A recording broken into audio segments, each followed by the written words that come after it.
the Wuhan. I want to talk about the biggest and the most important story in the world, the Wuhan coronavirus.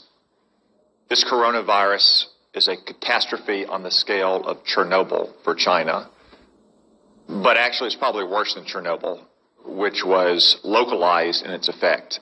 The coronavirus could result in a global pandemic. While you were all sleeping overnight, the number of diagnosed cases in China increased by 30%. Now, let me be clear, that's not new cases, that is just newly admitted cases. It is probably several orders of magnitude higher than that. Also, while you were sleeping, China now has its entire border with Russia closed.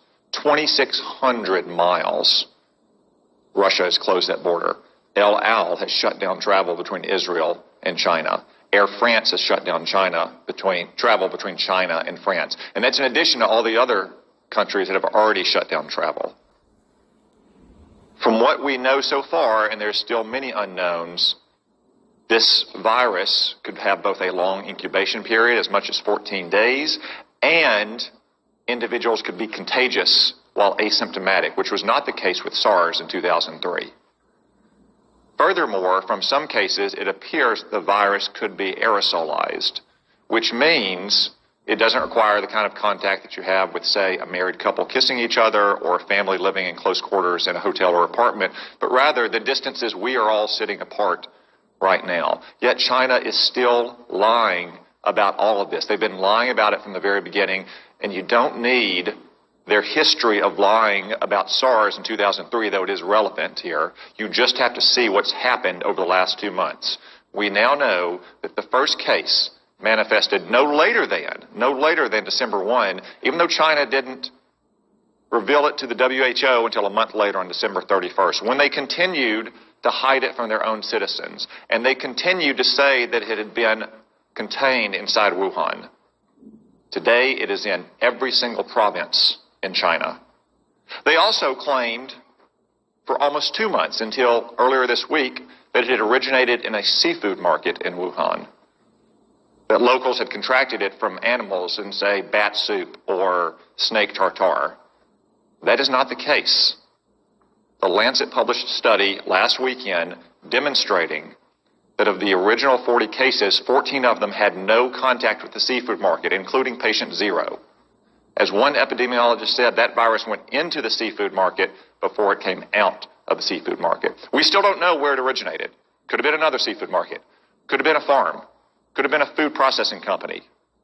I would note that Wuhan also has China's only biosafety level 4 super laboratory that works with the world's most deadly pathogens, to include, yes, coronavirus. Now, look at China's own actions. They have quarantined 60 million people, 60 million, more than the entire population of our West Coast. They've shut down schools indefinitely. Classes canceled nationwide indefinitely. Hong Kong, a part of China, has basically shut down all travel from the mainland. That's why it is essential that we immediately stop all travel on commercial aircraft between China and the United States.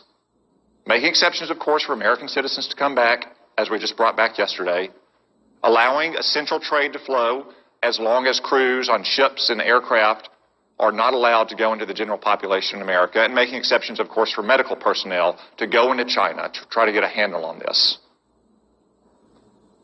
It is essential that we take those steps.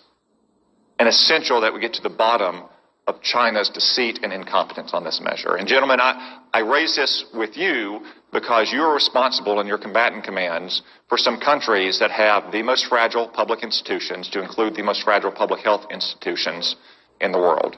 So I ask, even though as of this morning there are not yet confirmed cases of coronavirus in your combatant commands, though I suspect there will be soon, what is your assessment about the ability of the governments in your combatant commands to handle a potential global pandemic like this? General Townsend. Thanks, Senator. So there are not, that I'm aware of, any confirmed cases, as you mentioned, but there are some suspected cases. The first report of suspected case I've heard of is in Djibouti, which you would imagine with a significant Chinese presence there. So the capacity of African nations to deal with this problem varies widely. For example, in Eastern Africa, Central East Africa, they've been dealing with Ebola, and they've been dealing with Ebola largely on their own and doing a pretty good job of it. So I think capacity there, but anywhere else in Africa is probably not to that degree. Admiral Fowler.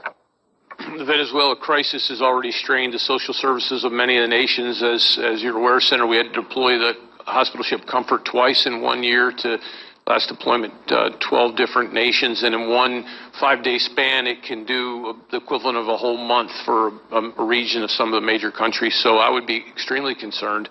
Like General Townsend, the capacities vary widely, but in many cases they're strained into the limit. I'd be very concerned if we saw this spread. Thank you. As a defensive measure, I just say again, it is essential that we shut down all commercial air travel immediately between the United States and China. As an offensive measure, because that probably won't stop it entirely, and because if it becomes a global pandemic, we have to deal with countries with very limited capabilities here. We need a Manhattan Project level effort to work with our best research scientists and laboratories in this country to develop a vaccine as quickly as possible.